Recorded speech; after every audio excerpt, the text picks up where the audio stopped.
प्रभाग क्रमांक 8 मिसरवाडी येथून वंचित बहुजन आघाडीचे उमेदवार अ मधून संगीता संदीप कंठे तसेच ब मधून अमोल अशोक विधाते, ड मधून शेख अल्ताफ शेख लाल हे उभे असून या प्रभागांमध्ये असलेल्या विविध समस्यांना निवडून आल्यानंतर कायमचे मार्गी लावणार असल्याचे आश्वासन त्यांनी UCN टीव्ही न्यूजच्या माध्यमातून दिले।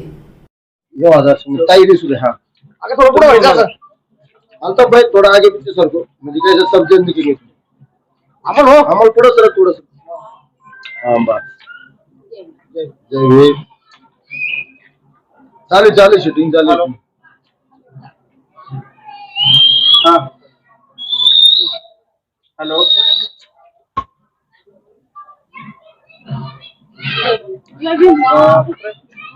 मला आता भाऊजाईचं उठून द्या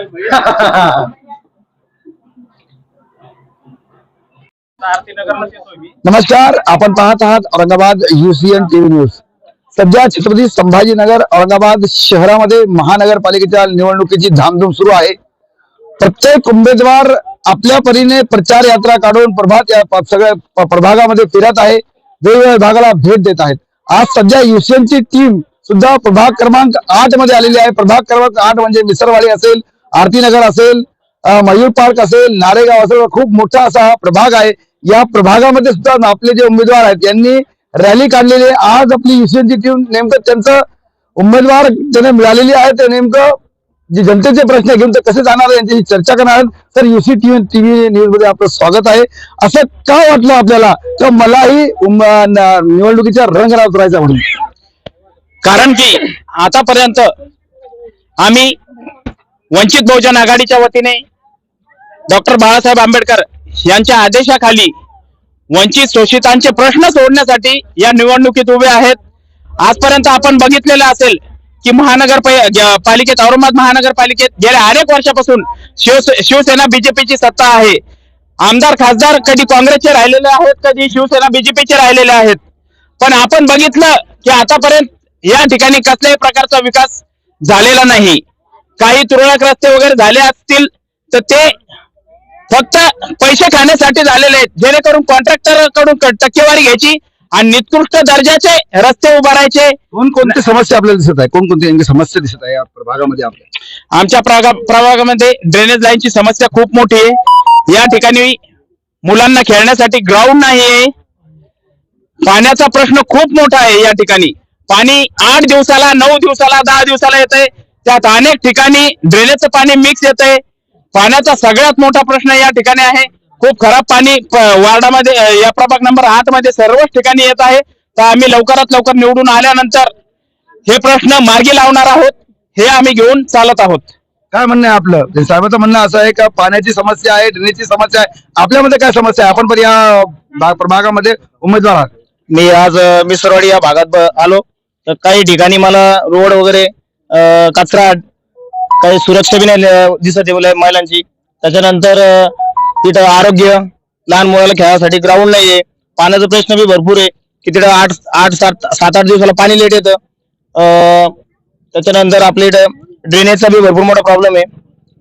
आणि इथं काहीतरी आता खेळण्यासाठी मुलांना मी निवडून जर आलो तर इथं खेळण्यासाठी ग्राउंड 8-10 दिवसाला पाणी यायचं, तर ते मी पाण्याची बी समस्यांची लवकरच आपल्या महानगरपालिकेने मांडेल। सर्वात पहिले मी की बाळासाहेबांचं आणि सुजितदादाचा आभार मानतो की मी एक सामान्य घरामधून येले तर त्यांनी माझ्यावर एका दिवसात बी एवढी मोठी जिम्मेदारी दिली आणि मी फर्स्ट टाइम निवडणुकीमध्ये उभा राहिलेलो आहे।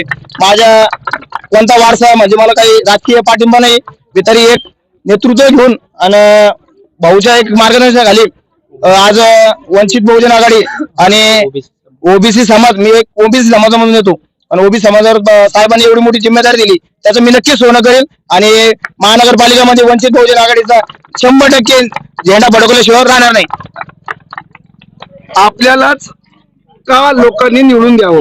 कारण की आतापर्यंत जे नगरसेवक झालेत, सत्ताधारी झालेत, यांनी फक्त आमच्या वस्तीवर ताबा मिळवला। आमच्या इथं फक्त उद्घाटनाचे फलक लावले, पाणी तुम्हाला निवडून आल्यावर देऊन टाकू असं झालं। आज आम्ही सर्वे करत होतो तर माझ्या काही माई बहिणी पाणी आणत होता हंडावर। मी एका वृद्धांना विचारलं की तुमच्या इथं एक महानगरपालिकेचा दवाखाना आहे का? तर मला त्यांच्या डोळ्यात पाणी आलं आणि त्यांनी सांगितलं की बाळा, मला विचारणार तू पहिलाच व्यक्ती इथं आला की तुम्ही विचारलं की महानगरपालिकेचा दवाखाना आपल्या वार्डात आला का? आज जेव्हा आमच्या वार्डात महानगरपालिकेचा दवाखाना येऊ शकत नाही तर आजच्या युवाची गरज आहे काही इलेक्शन लढलं पाहिजे, सत्ता धरली पाहिजे. डॉक्टर बाबासाहेब आंबेडकर म्हणायचे जी काही समाजसेवा करायची आहे त्या समाजसेवेची गुरुकिल्ली ही सत्ता असते आणि ती सत्ता आम्हाला यावर्षी मिळवायची आहे आणि महापौर आमच्या वंचित बहुजन आघाडीचा बसवायचाच आहे. आता मागे 2023, 24 आणि 25 या 3 वर्षामध्ये जवळ महानगरपालिकेच्या 15 शाळा बंद झालेल्या आहेत. या संदर्भात शिक्षकांचं काय म्हणणं आहे आपलं? या ज्या महानगरपालिकेच्या शाळा आहे, या शाळेमध्ये फक्त आमच्या वस्तीतलेच विद्यार्थी शिकतात आणि जेव्हा आमच्या वस्तीतल्या लोकांवर अन्याय होतो आणि यांच्या शाळा पण बंद केल्या जात आहे, म्हणजे याचा सरळ असं म्हणणं होतं की आमच्या जे वस्तीतले मुलं यांना शिकू द्यायचं नाही, यांना जंगलीत टाकायचं, यांना भडकवायचं, यांना नशेत टाकायचं. आजच्या छत्रपती संभाजीनगरमध्ये आज तरी आपण विचार केला तर सगळ्यात जास्त नशाखोरी वाढलेली आहे. ते कोणती मुलं आहेत? आमच्या वस्तीतल्या मुलांकडे डिग्री आहेत पण यांना नोकऱ्या नाही भेटत. का नाही भेटत? कारण की आमचे लोक फक्त याच्यासाठीच ठेवलेले आहे की तुम्ही जंगली करा, तुम्ही समाजाच्या नावावर लढा. सध्या आमदार कोण आहे आपला?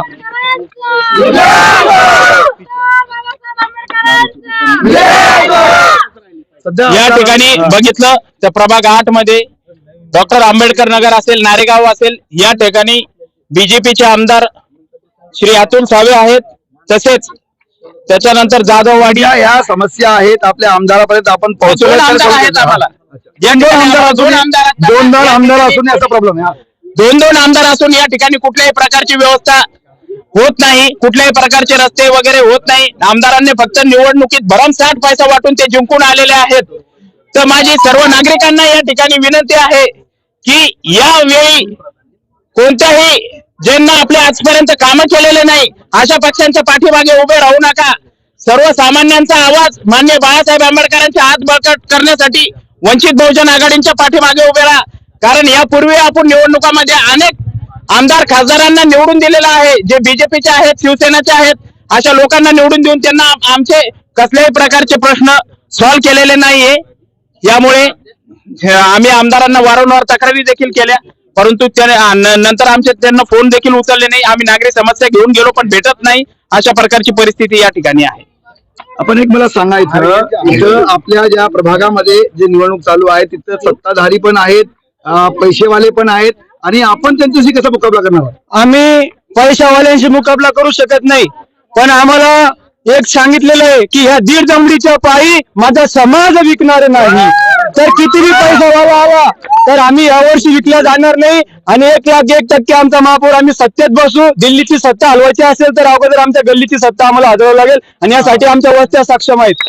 लाडली बहीण सध्या चालू आहे, काय म्हणता आपण? काय नाही, लाडलीवर आता सध्या लाडली बहिणीच्या नावाने जे निवडणूक लढवण्यात येत आहे तर तुम्ही काय म्हणता?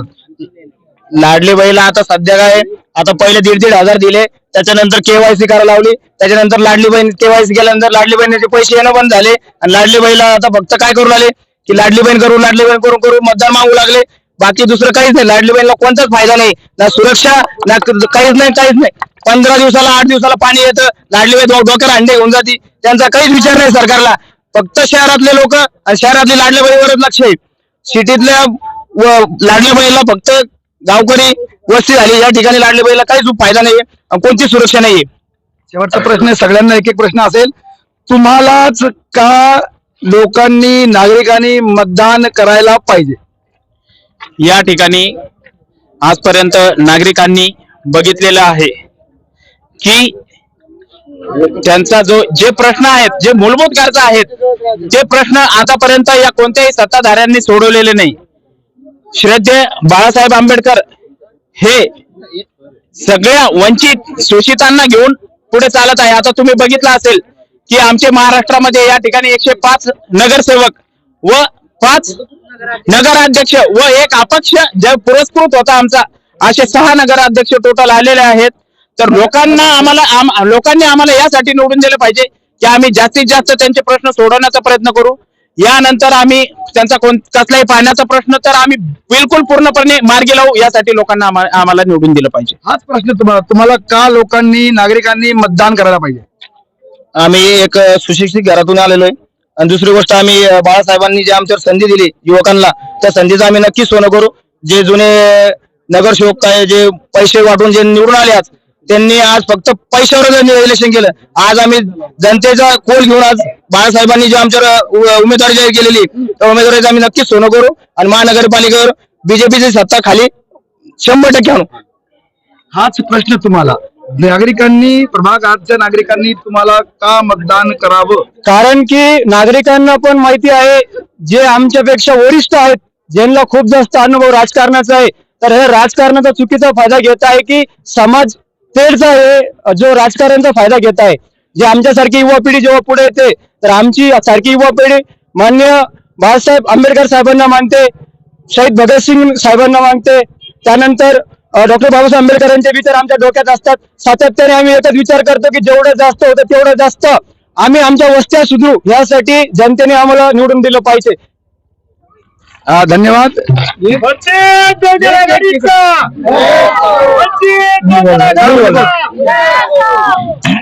या ठिकाणी वार्ड क्रमांक, प्रभाग क्रमांक 8 मधल्या ज्या समस्या आमच्या नागरिक बंधूंच्या आहे, त्या समस्याला आम्हाला बाळासाहेब आंबेडकरांचा आदेश आहे की तुम्ही महानगरपालिकेमध्ये तुमच्या वंचित बहुजन आघाडीच्या उमेदवाराला निवडून दिलं पाहिजे.